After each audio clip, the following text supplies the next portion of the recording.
Chào mừng quý khán thính giả đã đến với bản tin thời sự của chúng tôi. Thưa quý vị, bản tin của chúng tôi ngày hôm nay xin gửi tới quý vị những thông tin xoay quanh tình hình chiến sự giữa Việt Nam và Trung Quốc. Khi mới đây, tướng Trung Quốc đã thua trận khi chiến đấu Việt Nam ở biên giới Lạng Sơn đã quay về Bắc Kinh chịu tội đối với ông Tập Cận Bình. Và diễn biến chi tiết của sự việc này ra sao? Xin mời quý vị cùng theo dõi bản tin của chúng tôi ngay sau đây. Thưa quý vị, vào sáng ngày hôm nay, một gia đình trú tại xã Bảo Lâm, huyện Cao Lộc, tỉnh Lạng Sơn vừa mới sơ tán xuống huyện thung lũng đã kể rằng cuộc sống gần khu vực biên giới với Trung Quốc trước đó một ngày, một trung đội lính Trung Quốc bất ngờ bên kia biên giới qua Việt Nam, tràn vào làm xóm cướp bóc nhưng bị biên phòng của Việt Nam ta đánh chặn. Nhiều lính Trung Quốc đã bị bộ đội Việt Nam vây giáp không thuộc đường rừng núi đã chạm vào nương rẫy của bà con, nằm sâu trong đất Việt Nam. Tại đây hai bên đã quần thảo đối với nhau. Đến chiều tối, phía Trung Quốc được hai máy bay trực thăng tiếp viện mới chạy thoát được về bên kia biên giới. Tuy nhiên lúc nửa đêm, nhiều toán lính Trung Quốc đã bất ngờ quay trở lại và chiếm giữ điểm cao này là chốt chặn của bọn buôn lậu vượt biên trái phép dưới chân núi. Có nhiều đường vòng tròn quanh khu vực có thể đi lại rất thuận lợi. Phía Việt Nam thì luôn ngăn chặn những tên buôn lậu này bởi vì chúng mang theo nhiều hàng cấm từ Việt Nam sang đất Trung Quốc và ngược lại. Thế nhưng quân đội Trung Quốc lại bảo kê cho đám này, thậm chí là còn bán cả vũ khí cho bọn chúng để chống lại lực lượng biên phòng của Việt Nam. Và sáng ngày hôm nay, quân chủ lực của Việt Nam đã bất ngờ tấn công lấy lại điểm cao số 11. Dù lính Trung Quốc ít hơn, mạnh tới 11 giờ trưa nay, bộ đội Việt Nam mới lấy lại được chốt chặn này. Cũng vào sáng sớm ngày hôm nay, một cuộc xung đột đường biên đã xảy ra ở cột mốc 1317 thuộc khu vực xã Bảo Lâm, huyện Cao Lộc, tỉnh Lạng Sơn. Theo dẫn lời nguồn tin từ một số người dân bản địa thuộc xã Bảo Lâm, trong những ngày vừa qua, quân lính Trung Quốc đã tiếp tục xâm nhập vào khu vực điểm biên giới Cam Lộ này. Trước những năm 1979, có nhiều đoạn đường đã được quân đội Việt Nam trải nhựa, nhưng cuộc xung đột đã phá hỏng gần hết những đoạn đường rào pháo kích của hai phía.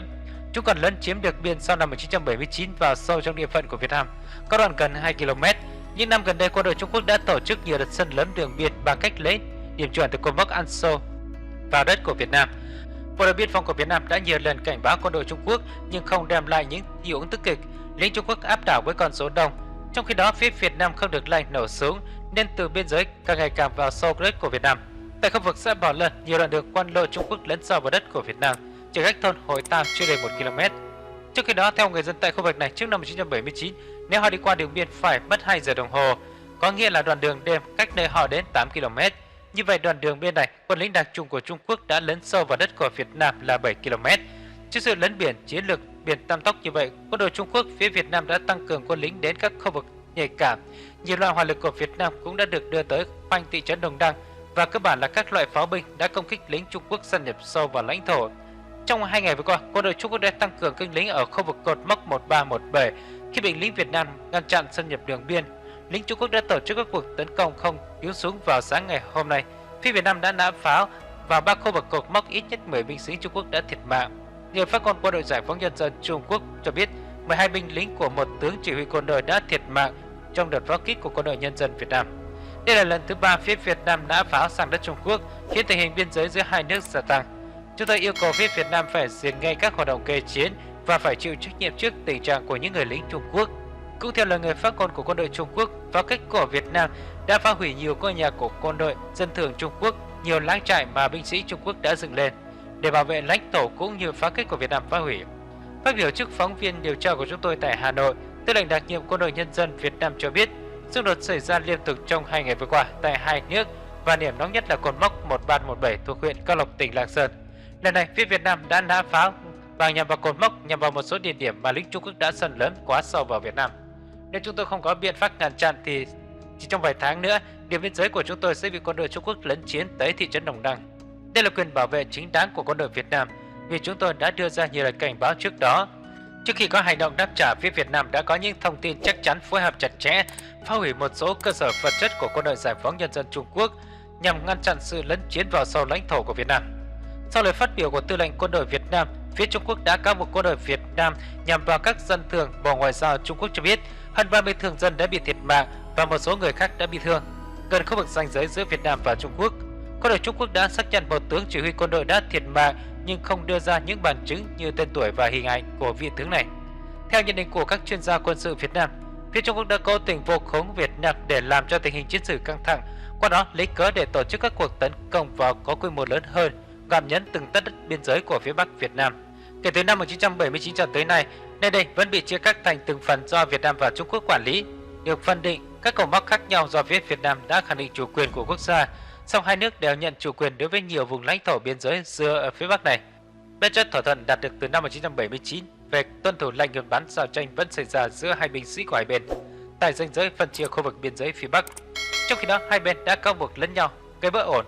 Cũng theo nguồn tin của chúng tôi, một số phóng viên trong nước và quốc tế vào sáng ngày hôm nay đã có mặt gần khu vực biên giới hai nước, nhưng các phóng viên không được phép vào gần nơi xảy ra chiến sự để quay phim vì nguy hiểm tới tính mạng. Một phóng viên người Nhật đã bất chấp lời cảnh báo và thuê một người dân bản địa dẫn đường đến khu vực đang giao tranh quyết liệt. Một tiếng sau đó, người dân bản địa quay trở lại cho biết lính Trung Quốc đã bắn chết người phóng viên này. Khi đang quay cảnh lính Trung Quốc lấn chiếm đường biên giới của Việt Nam, là bản thân anh ta đứng cách xa nơi đó 100 mét, quá hoảng sợ bỏ chạy vẫn bị lính Trung Quốc bắn bị thương. Hiện nay phía Việt Nam đang kiểm chứng nguồn tin này, và nếu sự thật, phía Việt Nam sẽ thông báo cho Đại sứ quán Nhật Bản biết. Trong khi đó, nguồn tin khác được đưa tin đích thân Tập Cận Bình đã đưa ra quyết định đối với người đứng đầu lực lượng xâm nhập biên giới phía Bắc của Việt Nam.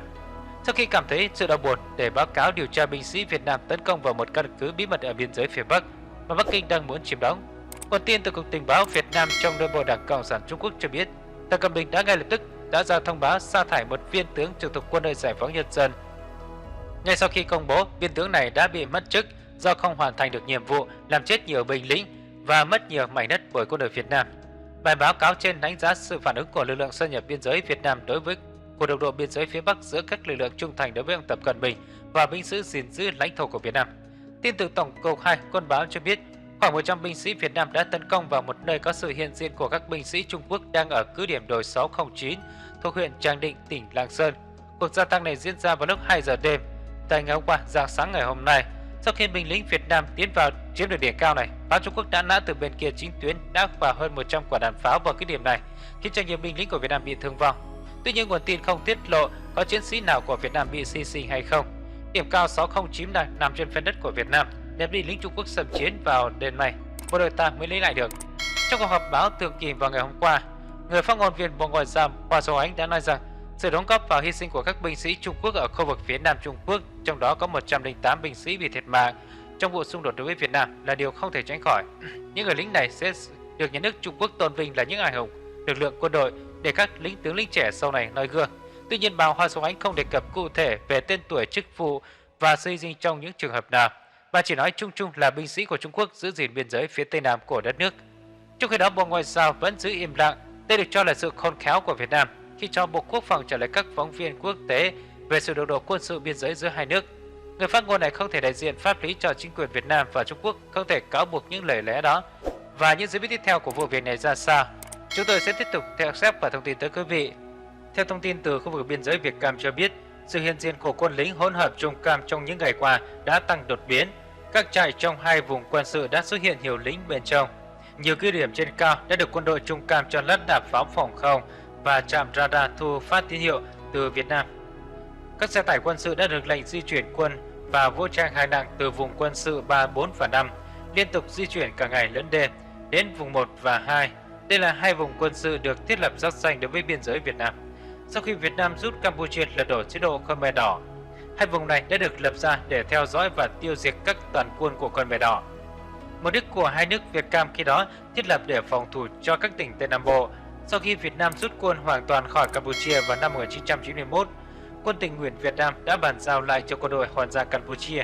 Việt Nam cũng không thể nào ngờ được sau 29 năm, Thủ tướng Hun Sen lại sử dụng chính những vùng quân sự do Việt Nam thiết lập này để bảo vệ cho hai nước Việt Cam, giờ đây lại trở thành một khu căn cứ quan trọng của quân đội Campuchia để chống lại Việt Nam.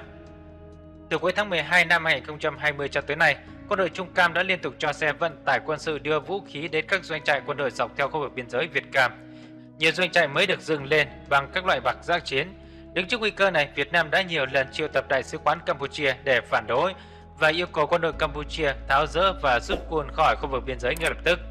Đại sứ quán Campuchia nhận công hàm, nhưng phía Campuchia im lặng và tiếp tục cho di chuyển quân cùng với các loại vũ khí vào ban đêm. Trong thực tế, Campuchia chỉ là một nước nhỏ có vỏn vẹn 15 triệu dân, trước một Việt Nam to lớn hơn rất nhiều về người và tiền lực quân sự. Nếu gây chiến tranh đối với Việt Nam chẳng khác nào lấy trứng chọi với đá. Nhưng sự thật là không phải đơn giản như vậy. Trong nhiều năm qua, Trung Quốc đã mua chuộc được Thủ tướng Campuchia Hun Sen bằng những khoản vay kinh tế khổng lồ. Ngoài ra còn trang bị miễn phí các loại vũ khí hiện đại có hỏa lực mạnh cho quân đội Campuchia. Trung Quốc xây dựng nhiều trường quân sự để các sĩ quan quân đội Trung Quốc giúp đào tạo cho các tướng lĩnh Campuchia sử dụng các loại vũ khí mới và các phương án đánh trận. Trong nhiều năm qua, quân đội hai nước đã liên tục cho tập trận bắn đạn thật, tấn công vào các mục tiêu giả định nằm dọc khu vực biên giới với Việt Nam. Đây là những động thái mà Trung Quốc sử dụng chư hầu Campuchia để gửi một thông điệp đe dọa Việt Nam phải nhận bộ Trung Quốc đòi hỏi chủ quyền phi pháp ở khu vực Biển Đông. Trong thực tế, hệ thống tình báo của Việt Nam còn cài cắm ở lại Campuchia, biết trước được những âm mưu thủ đoạn này của Trung Quốc đối với Việt Nam thông qua quân cờ Hun Sen. Sau nhiều đợt gửi công hàm và yêu cầu đàm phán, nhưng phía Campuchia vẫn im lặng. Điều này đồng nghĩa với việc Campuchia đã phải làm theo mệnh lệnh của Trung Quốc, phải khiêu khích và quấy phá cũng như tấn công vào các tỉnh khu vực biên giới Tây Nam của Việt Nam. Nếu Việt Nam mắc bẫy thâm độc này của Trung Quốc sẽ rất nguy hiểm cho toàn vẹn lãnh thổ, vì trong trường hợp đồng độ ở khu vực biên giới khiến cho quân chủ lực của Việt Nam tiến đánh biên giới Việt Tây Nam, quân đội Việt Nam sẽ không đổ quân để can dự biên giới Tây Bắc, khu vực có số tỉnh biên giới giáp ranh với Trung Quốc, và Trung Quốc sẽ lợi dụng thời cơ này để đánh chiếm toàn bộ các đảo còn lại của Việt Nam trên Biển Đông. Thủ đoạn này được lặp lại khi quân đội Bắc Việt gây chiến tranh cưỡng chiếm miền Nam. Lợi dụng thời cơ thuận lợi đó, Trung Quốc đã cưỡng chiếm Hoàng Sa vào năm 1974. Đây là mưu kế của Trung Quốc muốn chiếm Biển Đông thông qua chư hầu Campuchia. Để đối phó với tình hình khó khăn được ví như tứ bề thừa thọ địch này, Bộ Quốc phòng Việt Nam đã họp và đưa ra nhiều phương án phòng thủ tránh một cuộc chiến gây thiệt mạng về của cải với chư hầu Campuchia. Sau nhiều ngày bàn thảo với các tư lệnh, nhiều chiến lược đã được đưa ra để đối phó. Cuối cùng Việt Nam đưa ra phương án để quân khu 57 và quân khu 9 phòng thủ từ phía xa. Công việc được nhanh chóng tiến hành bằng cách cho lập 131 doanh trại giã chiến dọc khu vực biên giới Campuchia. Đây được coi là lá chắn phòng thủ từ xa. Việc này ngăn chặn quân lính Trung Cam tiến vào khu vực, tiến hành quấy nhiễu, gây thiệt mạng cho thường dân vô tội đang sinh sống tại khu vực này. Nếu chúng tấn công bất ngờ, sẽ gặp phải quân lính Việt Nam trước khi tiến vào bên trong lãnh thổ của Việt Nam. Đây được coi là chiến thuật tự vệ và phòng thủ từ xa thông minh nhất. Khi biết được việc này, Trung Quốc đã yêu cầu Thủ tướng Hun Sen cho báo chí truyền thông của nước này phải kêu gào lên, đổ vạ cho Việt Nam chuẩn bị một cuộc chiến tranh